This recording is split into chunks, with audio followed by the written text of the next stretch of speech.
Hello, my caterpillars. This is Teacher Lisa, and let us do some Afrikaans. Lesson number 3. Our theme for today will be Klaskamer. We'll be doing the furniture and stationery of the classroom and also clap the words. Meubels en skryfbehoeftes. Let's go. Tafel, tafel, tafel.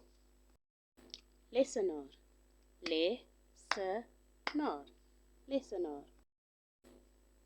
Stoel, stoel.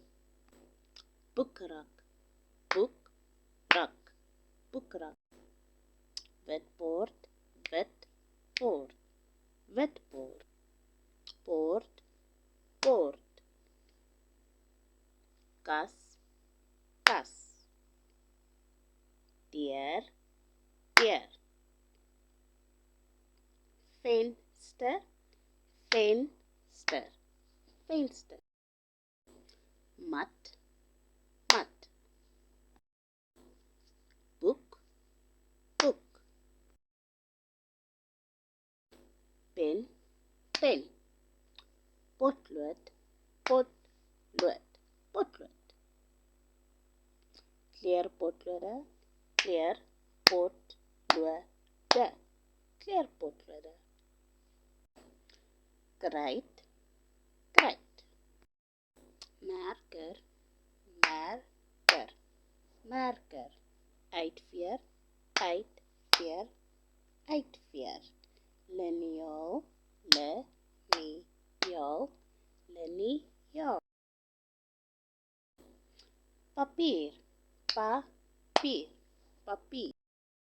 Skooltas, skooltas, skooltas. Laar, laar. Sakrekenaar, sakrekenaar, sakrekenaar. Skaar, skaar. Skerpmaker, skerpmaker. Gom, gom. Verf, verf. Baie mooi, kom ons doen sinne. Ek het 'n boek. Ek het my potlood vergeet. Waar is my pen? Dit is my skooltas. Ek skryf in my boek. Ek lees my storie.